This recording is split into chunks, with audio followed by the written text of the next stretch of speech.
فلم شروعات د یو فیملی نه کېږي کوم چې چټۍ د تېرولو لپاره یو کلي ته راغلي وي او په دغه کلي کې یو فیسټیول را روان وي چې هغې ته کرنتان وایي. په ګاډي کې دغه ښځه چې د دې مور وي هغه ماشومانو ته کیسه کوي چې ډېرې زمانې مخکې په دغه کلي کې وبا راغلې وه او ډېرو خلکو ځان کوارنټاین کړی و او په کورونو کې به بند وو او څنګه چې دغه وبا ختمه شوه دوی بهر ته راووتو څو میاشتې پورې دوی کار نه و کړی او هلته کې بیا کات راغو. څه خلکو خوراک تلاش کو څه خلکو خوراک دپاره یو بل یې مړه کړي وو. ډېرې مودو پورې خو دلته خو کات راغلی و خو د دې حالت اوس خراب دی ځکه خو هر کال دلته یو فیسټیول راځي او خلکه 8 غنټو لپاره یوه شو کوي او هغه رنګي حرکتونه کوي څنګه چې په هغه ټایم کې دغه وبا راغلې وه. دا ځکه چې نن سبا ماشومان د خپلو نیا نیکونو هغه قربانۍ هیرې نه کړي. په لاره کې دوی یو ځای کې ایسارېږي او هلته کې یو رسټورنټ راځي او د دغه رسټورنټ مالک ډېر زیات بدتمیزه او بېسړیتوبه سړی وي. سوزن دې نه تپوسونه کوي خو هغه جواب نه ورکوي. سوزن چې کله د دې بچو باره کې تپوس کوي نو هغه ورته وایي چې هغه مړه شوي دي او د نور څه جواب ورنه کړي. د سوزن بچي چې کله دغه رسټورنټ شاته لاړ شي نو هلته کې یو سمندري پرنده عجیبه غونډه کې کټ شوي پرته وي. دوی د یو عکس والي ورته نه لاړ شي. روټۍ خوړلو نه پسته سوزن چې کله دغه سړي نه له هغه کلي باره کې تپوس کوي او سمندري په لاره باندې ځي خو څنګه چې د دغه کلي نوم دا سړی واوري په لاس کې چې کوم پلیټ وي هغه دې نه لړی شي او دا ویریږي او هغه ډېر زیات ویریږي او دې ته هم وایي چې هغه کلي ته خو بالکل هم لاړ نه شي او سپیشلي په دغه میاشت کې ولې چې هلته یو فیسټیول را روان دی او هغه د بهر خلکه بالکل هم نه خوښوي. دغه سړی ورته وایي چې په هغه کلي کې خو څه هوټل هم نشته چې ویزیټر لاړ شي او په هغې کې ایسار شي خو دغه سړی ورته په موبایل کې یو هوټل وښیي چې کوم ځای کې دوی بوکینګ کړی. دغه هوټل مالک ورته وایي چې د هغه کلي خلکه سایکو دي لیوني دي او د بهر نه چې خلک راشي نو هغه په منځ باندې کټ کې ومړېږي. خو دغه ټولې خبرې اورېدلو نه پس دغه خلک داسې فکر کوي چې دغه سړی دروغ وایي او داسې موږ ویساروي او په دې یقین ونه کړي. سوزن غواړي چې په هر حال باندې هغه کلي ته لاړ شي او هغه فیسټیول وګوري ولې چې هغه دومره لرې نه ورته راغلی وي. خو څنګه چې دوی په سمندر باندې ورشي هلته کې یو کښتۍ ولاړ وي او دوی ځان سره بوځي نو ریچارډ ته پته ولګي چې ما نه هغه پرس په رسټورانټ کې پاتې شو. تا خپل پرس راولي واپس راشي او په دغه کښتۍ کې د تپوس هغه جنۍ وکړي چې تاسو آخر چېرته کې ځئ. له هغه کلي نوم چې کله دا جنۍ هم واوري هغه هم ویرېږي او څنګه چې دوی په کښتۍ کې سوار شي په کښتۍ کې دننه موجوده خلک دوی ته ډېره عجیبه غونډه کې په نظر باندې ګوري. په دغه کښتۍ کې موجوده خلک دوی سره داسې برتاو کوي داسې معلومیږي چې د دوی نقصان یې کړی وي یا یې دښمنان وي. څنګه چې دغه ټوله فیملي هغه کلي ته راورسېږي نو دغه هلته کې موجوده له کلي خلک دوی ته ولاړ وي او په داسې نظر کې ورته ګوري چې لکه دوی چېرته له بلې دنیا نه راغلي دي او هغې نه غواړي چې دغه خلک راشي زموږ په کلي کې ایسار شي او ډېر زیات غوسه وي ورته. دلته کې یو ښځه له هغې نوم کلاره وي هغه راشي او دې نه تپوس وکړي چې تاسو دلته کې ولې راغلي او ستاسو څه مقصد دی. خصوصا دې ته وایي چې زموږ چټیانو تېرولو لپاره او دغه فیسټیول کتلو لپاره راغلي یو. خو دلته کې موجوده یو هلک ورته وایي چې موږ دغه فیسټیول چاته نه ښایو او بهتره دا چې تاسو واپس خپل کور ته یا ښار ته لاړ شئ. خصوصا ورته ووایي چې موږ د ډېر لرې نه راغلي یو او صرف دغه فیسټیول کتلو لپاره او ډېر سفر هم کړی دی او دا هم وایي چې زما تعلق د یو سړي نه دی کوم سړی چې پخوا راغلی و دلته او هغه په جنګ کې مړ و. په دغه خبره باندې خو کلاره ډېره زیاته غوسه شي او ورته وایي که خپل ځان درته ښه ښکارېږي او زندګي دې خوښه نو بهتره چې اوس په دغه شات لاړه شي. خو په دغه دوران کې هلته کې سړی راشي کوم سړي چې دوی ته خپل کور یعنې او ګیسټ هاوس یې په کرایې ورکړی وي. خو له کلي خلکه په دغه سړي باندې ډېره زیاته غوسه وکړي کوم سړی چې راغلی وي او دې ته یې دغه کور یې په رینټ ورکړی وي. دا سړی د کلي خلکو ته وایي چې تاسو ته نه پکار چې دغه مسله جوړه کړئ ولې چې دغه کور پهله زما د مور او اوس زما او زه چې څه غواړم هغه زه کولی شم. او دغه شانتې دا فیملي هغه سړي ته خپل کور ته لاړ شي او په هغې کې د سکون سانس واخلي. دا سړی ورته د یو یرې کیسه وکړي او ورته وایي چې زما مور د دغه کلي خلکو مړه کړې وه کوم ځای کې چې دغه سړی ریچارډ ناست دی. خیر دا سړی دلته نه لاړ شي او دغه فیملي خپل سامان انپیک کوي او دا جنۍ لمبا دپاره باتروم ته لاړه شي. دا چې څنګه په ټپ کې کښېني شیشې نه هغه غاړې څه عجیبه غریب ونه کړي اوازونه دې ته راځي دا هلته لاړه هم شي چې معلوم کړي دا څه دي خو هلته څوک هم لري. دوی ډینر هم وکړي او دوی لاړ شي بیډروم ته هلته کې ودې چې خو له نیمې شپې د دې سترګه کولا وشي او عجیبه غونډه کې اوازونه بهر نه راځي. سوزن او ریچارډ چې کله بهر ته لاړ شي نو دوی له کلي خلکه وګوري چې راغلي وي عجیبه غونډه کې غټ غټ ماکسونه یې اچولي وي او په غاړه کې ډولونه اچولي وي. د کلي خلک غواړي چې دغه ټوله فیملي ویرئ خصوصا ورته وایي چې تاسو ته به پکار دي چې دغه شور بند کړئ ولې چې زما بچي دننه ودري او هغه مه ډسټرب کوئ. د کلي خلکو ځان سره یو شادو راوړی وي چې هغه مړه وي او د دې مخامخ یې لړۍ کوي. دلته کې سوزن او ریچارډ ډېر زیات ویرېږي او دې ته احساس وشي چې موږ دلته یوه غټه غلطي کړې ده چې دلته کې راغلي وو او دغه شان دي له کلي خلکه لاړ شي. بیا مونږ ګورو چې صرف یوه ورځ پاتې وي په هغه فیسټیول کې، خو دغه یوه ورځ تېرول هم ډېر زیاته مشکلی شي،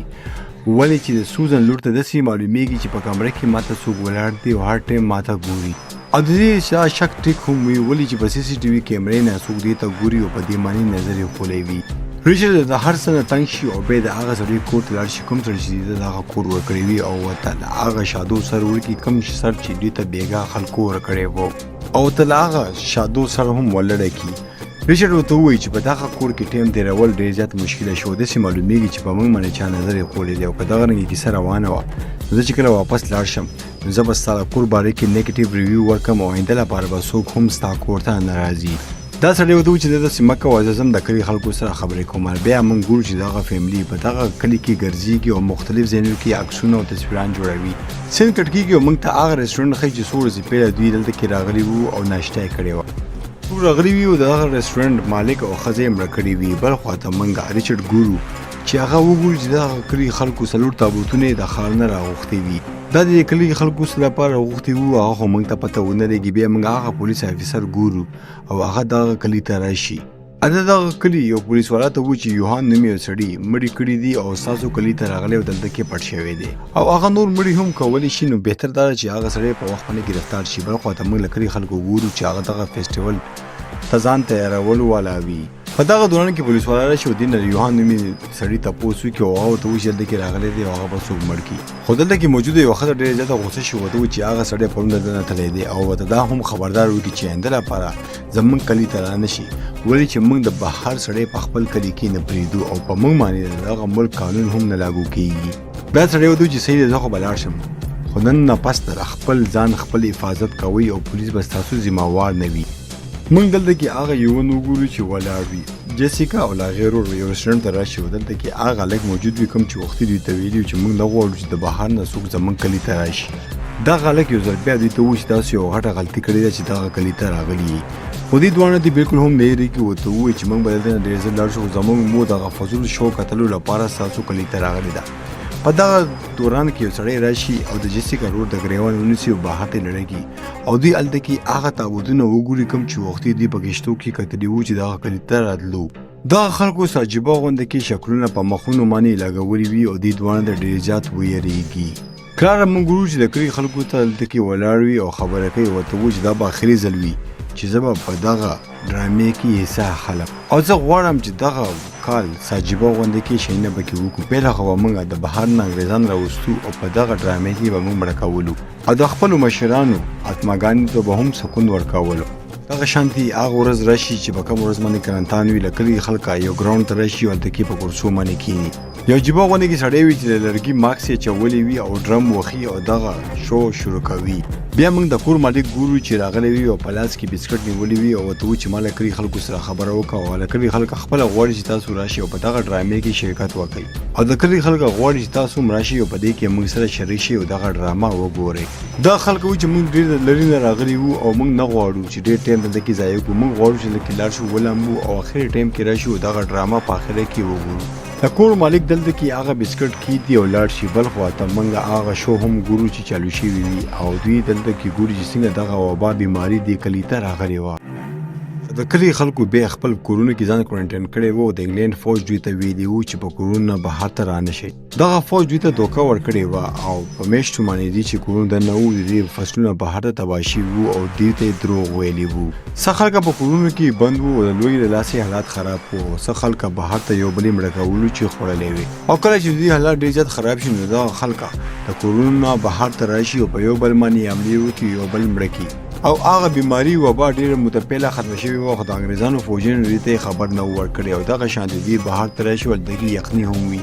بل سین کې موږ د ریچارډ فیملي ګورو چې کور ته راشي او د هغه مالک کم بسکټ چې په ټیبل یې خولی وي هغه راوالي او دوی په ښه مزې وخوري او لږ ساعت پس دوی هلته کې بېهوش هم شي او د هر یو شی دغه مالک په کیمرو باندې ګوري او بېهوشۍ نه پس ته دوی دغه ټول کیمرې په خپله لګولي وي او ټولو نه پیله کور ته راشي او دغه جنۍ سوزین ځان سره بوځي او هغې ته په کبیډ کې اوده شي او دغه شانتې سوزین هلته کې راپاڅېږي او داسې ظاهره شوه او داسې معلومه شو چې دغه خلکو هسې ناټک کړی و چې دغه بسکټ موږ خوړلی دي. ټول اوښکې راغلي وي او دوی اوس په لاسونو کې چې کوم چاقوان وي له هغې په مدد باندې په دغه سړي باندې بار بار حمله وکړي او دا سړی هلته کې مړ کړي. سیند کټ کیږي او موږ لږه موده پیله ځو کوم ځای کې چې دغه ریسټورانټ کې موجوده خلکه ناسو او ریسټورانټ مالک او ښځه بل چا نه بلکې دغه فیملی هم مړه کړې وي او کومه پرنده چې دوی هلته کې مړه کتلې وه هغه بل چا نه بلکې سوزن او د هغې رور په خپله مړه کړې وه اصل کې دغه فیملی مینټلان وي او سایکوپت وي دا هغه فیملی وه کومه فیملی چې به خلک مړه کولو د دې بیا ډېر خوند ورکول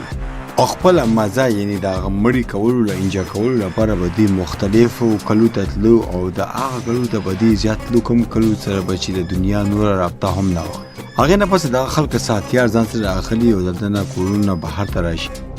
داسې په خپل چاړه باندې خلکو وخي او د دې روډ په تبرګي باندې خلکه په سر باندې وخي او دغه شان دي بېرحمۍ سره دې خلک مړه کوي او دوی هغه ځای ته راورسېږي کوم ځای کې چې دغه ډرامه هم چالو وي دغه شان دي په لاره کې چې څوک هم دې ته راځي هغه ټول خلک دې مړه کوي او دا خلکه په ورو باندې مړه کېږي کلاره ته هم پته ولګي چې د هغې په کلي باندې چا حمله وکړه خو دې ته پته نه وي چې دا څوک وي خو دا د دې اخري کارنټین وي او دا غواړي چې دغه اخري فیسټیول دا ښه په مزه او په شور سره جوړ کړي دا ټول خلکو ته پته ولګي چې هغه مړي کولو والا بل څوک نه بلکې یوهان دی ولې چې هغه پولیس هم دې پسې وختي راغلی و دوی د هغه کشتۍ خواته راځي او دلته کې هغه پولیسه ښځه هم وي کله چې دوی هغه وګوري نو دوی د یاري ناټک کوي او څنګه چې دغه ښځه دوی ته غاړه ورکړي نو دوی خپل چاپان روکاږي او دغه پولیسه ښځه هم دلته کې مړه کړي او څنګه چې دغه پولیسه ښځه مړه کړي هغې سره د خپله سیلفي هم جوړه کړي په دغه دوران کې یو سړی راشي او د هر څه وګوري دا منډه کې یو فلای ګن راولي او په هوا کې یو ډز وکړي اچانک هغه په اسمان کې تک سور رنګ خور شي دا له ایمرجنسي ساین او غواړي چې پولیس دلته کې راشي او خلکو ته مدد وکړي ریچارډ او سوزن ته هم پته ولګي خو هغې ښه په مزه یو بل ته غاړې ورکوي او یو بل سره رومانس هم چالو کړي بجای چې دی چې دلته لاړ شي او وتښتېږي او خپل ځان بچ کړي دلته کې موږ د کلي څه خلکه ګورو چې کوم بچي وي هغه په یو کور کې خپل ځان پټ کړي ریچارډ دغه خلکه کتلي وي او ریچارډ چې کله دلته کې راشي او په دروازې کې چې کوم سوري وي په هغې کې دا چاقوانه دننه کړي پهله خو په دې باندې څوک زخمی نه شي خو لږ ساعت پس کلاره کې